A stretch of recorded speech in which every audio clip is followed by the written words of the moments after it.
people can tell the difference, should be able to tell the difference between something that is unlawful and something that is lawful. To say simply, I'm not going to do that, that's against the law. Do you believe that that constitutes a war crime? It seems to. Ladies and gentlemen, it looks like we have a brand new narrative that is bubbling up inside the Democratic Party about Donald Trump. Do you remember in 2016 through 2020, what was the mantra? The mantra was Russia, Russia, Russia. And they repeated that ad nauseum. I mean, it was ridiculous. Now, it appears the next one that they are trying has finally surfaced. We all knew it was coming. We were all just waiting to see in what direction they would go. They've already burned through all of the old labels: Nazi, fascist, authoritarian. Oh my God, he's literally Hitler. You know the routine. So now they're scrambling to find something, anything to slap on Donald Trump, to slap on his administration, any label, something that will trigger an emotional reaction and whip the Democrats, the liberals, into action. That's all they really have left. But lately, they've been coming up pretty empty-handed, and mostly this is because they're trying to regurgitate all of the old labels. Everything they throw at Trump just rolls off him like water off a duck's back, and it looks like they finally landed on a new label that they're going to try. This is the next one, but this one might be a little bit different. I don't think I've ever seen them try this angle before. It's very interesting and very clear that this is about to become a talking point heading into the midterms. I can almost guarantee you this phrase is going to be repeated over and over again. And one of the first people to roll it out was none other than one of the seditious six, Mark Kelly. Yeah, the one that is being court-martialed by Secretary of War Pete Hegseth. He went on Meet the Press and accused Donald Trump of committing, and the term is, war crimes. Based on what CNN is reporting, what the Washington Post is reporting, do you believe if there was a second strike to eliminate any survivors, that constitutes a war crime? It seems to. If that is true, if what has been reported is accurate, I've got serious concerns about anybody in that chain of command stepping over a line that they should never step over. We are not Russia. We're not Iraq. We hold ourselves to a very high standard of professionalism. And this is where I'm really troubled about this, is because I have so much respect for people in the United States Navy. I served in the Navy for 25 years, and there is no organization more professional than Navy SEALs. And they should be revered. And that's why I say I hope what I've heard about this strike is not accurate. So this is where things get pretty interesting, okay? CNN, and this is really important to understand, they operate in tandem with these politicians, especially the Democrat politicians. Now, the media and the political class, they work almost as a coordinated team. And you can kind of watch them volley talking points back and forth, pretending like they're having a spontaneous, thoughtful conversation about what the Trump administration is doing. But in reality, these narratives are handed down from them, from the higher-ups, before the cameras ever roll. They've already discussed it, scripted it, and aligned on the messaging. And Mark Kelly's team knew exactly what he was going to talk about with Dana Bash. I can promise you this.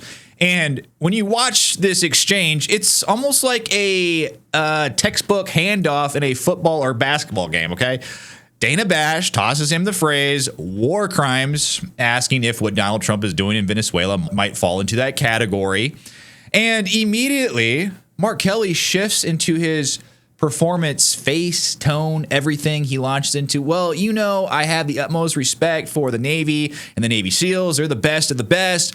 Then he pivots into outrage. He's ashamed of what they're doing and what they're being asked to do. He calls it an atrocity. And suddenly this war crimes framing is created. It's off to the races. And it's very clear what's happening. They're road testing a new buzzword heading into the midterms, and I truly believe this is the one they're planning to repeat endlessly, especially with Trump preparing to potentially take military action in Venezuela. And let's be real, military action in general is never popular with the American people. So Democrats, they see an opportunity. They're going to squeeze this narrative for everything it's worth to weaponize the midterms against Republicans and try to flip seats. That's what's going to happen.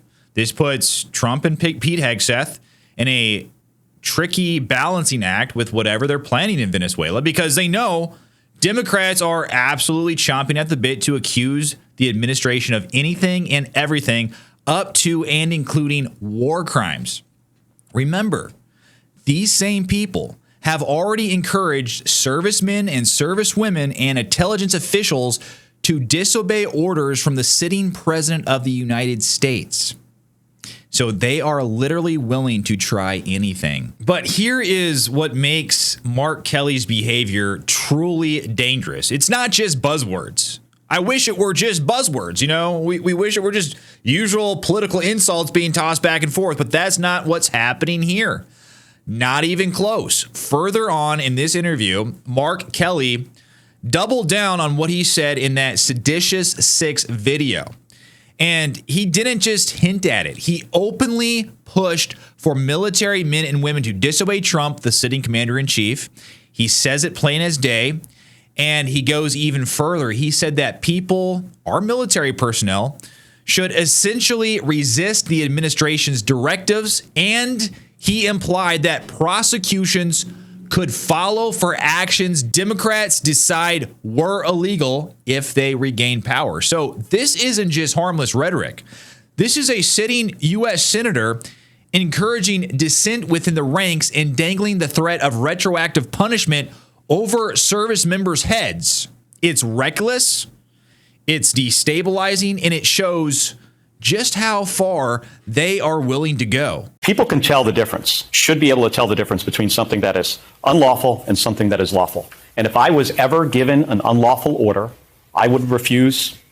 You think you have time, you can certainly go to the judge, advocate generals, the lawyers, and have a discussion about it. If you don't have time, you just say simply, I'm not going to do that. That's against the law. It puts a lot of burden on the troops to make a decision in real time. It's a tremendous amount of burden on officers in the military, but that is their responsibility. And they can figure out, a reasonable person can tell something that is legal and something that is illegal. People can tell the difference, should be able to tell the difference between something that is So they're not even telling servicemen and women to go to a legal authority or anything like that if they really, in fact, have some super huge concern about what they're doing. Mark Kelly here is saying that they should just make that determination for themselves. Mark Kelly is essentially saying, if you feel like you are doing something illegal, you have the duty. You have to not do it, even if it came from your direct commanding officer, it came from the commander-in-chief. He is actively encouraging dissent within the ranks. This is dangerous. And some people are coming out and they're saying that Pete Hegseth shouldn't court-martial this guy. This is way out of line. I can't believe he's doing that. This is crazy. Listen to this guy and tell me he doesn't deserve to be court-martialed for this. How is a military supposed to operate if everyone is just able to make a decision for themselves whether or not they are doing is right or not? Please tell me how any military in any country can operate in any way, shape, or form if everyone just gets to decide for themselves what's right and wrong. I'll give you a hint. It's not possible. But what do you guys think about this? What do you think about Mark Kelly testing out this new buzzword, this new, war crimes narrative that they are obviously going to be using against Donald Trump come the midterms or leading up to the midterms? What do you think about that? And what do you think about him doubling down? I mean, what he said during this interview with Meet the Press, it was almost worse than what he said during that Seditious 6 video. He's going a step further. In the Seditious 6 video, he didn't say quite as much, obviously it was, 6 senators. They all talked and it was flashing from one senator to another. But here he has a little bit more time to expound on what he is thinking when it comes to this topic. And I don't like what I'm hearing.